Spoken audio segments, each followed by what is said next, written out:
Ladies and gentlemen, good afternoon.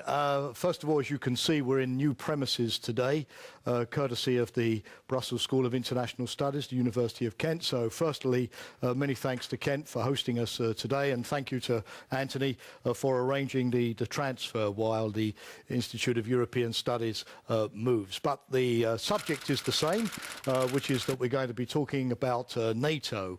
And today I'd like to talk about NATO's partners. Michel de Montaigne, the famous French philosopher, once said about marriage that those who are on the outside want in, and those who are on the inside want out. And Groucho Marx once said that he would never accept to be a member of any club which would accept him as a member. But I'm pleased to say right from the outset that NATO's partnerships don't correspond to any of those two dictums.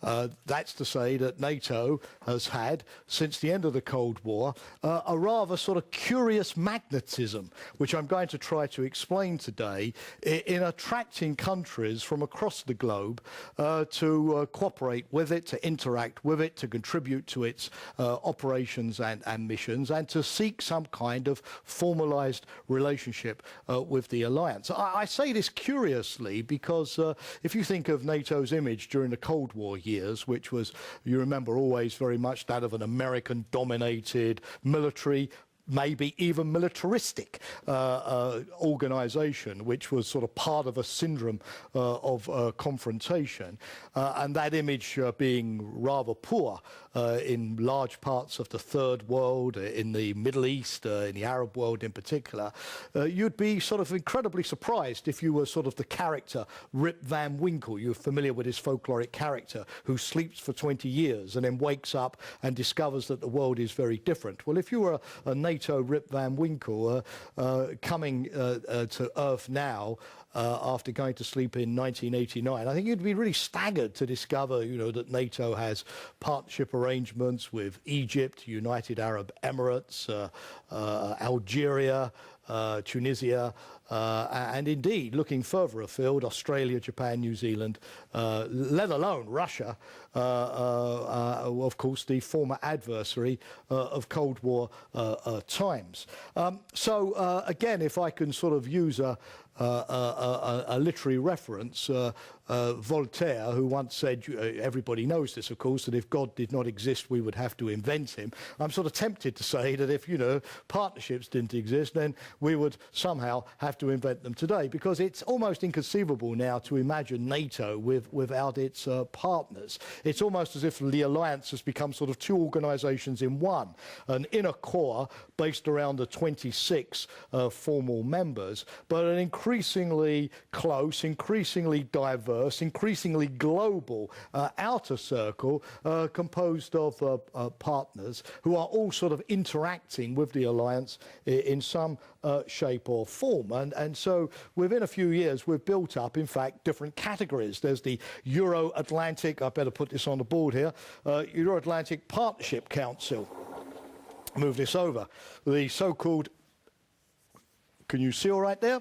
EAPC, which is the sort of original partnership, which today brings NATO and its partners around the table once a month. That's about 55 countries. It's almost like a mini United Nations. And then on top of that, we have got the MD, the Mediterranean Dialogue, which started in 1996 and brings NATO together with 7 countries of North Africa and the Middle East. In fact, the remarkable thing about the Mediterranean Dialogue, ladies and gentlemen, is it's one of the few places where you're going to see Israel regularly sit at the table with countries like Egypt or Jordan or Morocco or Algeria.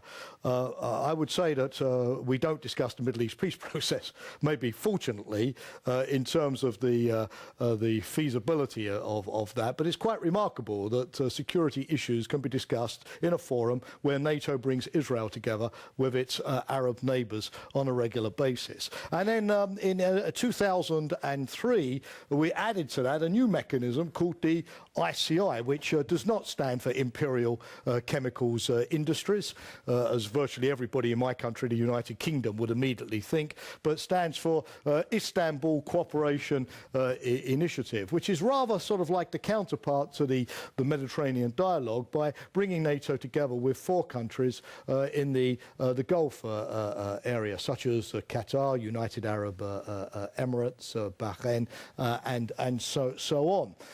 And then more recently, and this is something I'll address today, we've formed something which is referred to loosely as sort of the global partnership.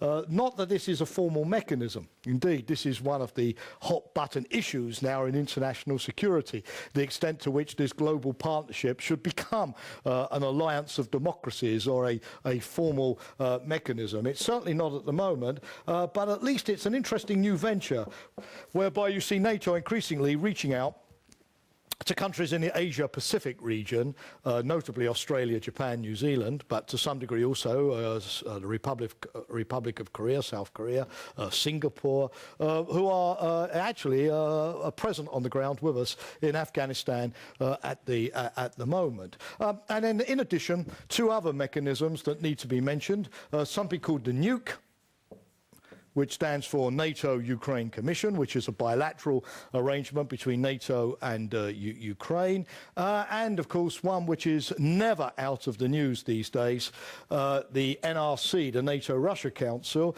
not out of the news, of course, because that's the theatre where the big issues in the relations between Russia and the West, the big issues of missile defence, the future of the Conventional Forces in Europe Treaty, NATO enlargement, Kosovo, all of these burning issues where Russia and the NATO allies often have different views are fought intellectually, of course, fought out around the conference table. So that gives you a sense of the diversity. And within these various frameworks, NATO has developed all kinds of mechanisms. I won't bore you today with the whole list, but all kinds of sort of mechanisms which countries can sort of choose in various areas of cooperation. For example, if you're really interested in getting very close to NATO, you can go for an IPAP.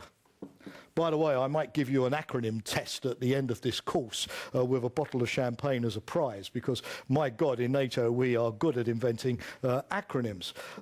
Which stands for Individual Partnership Action Plan.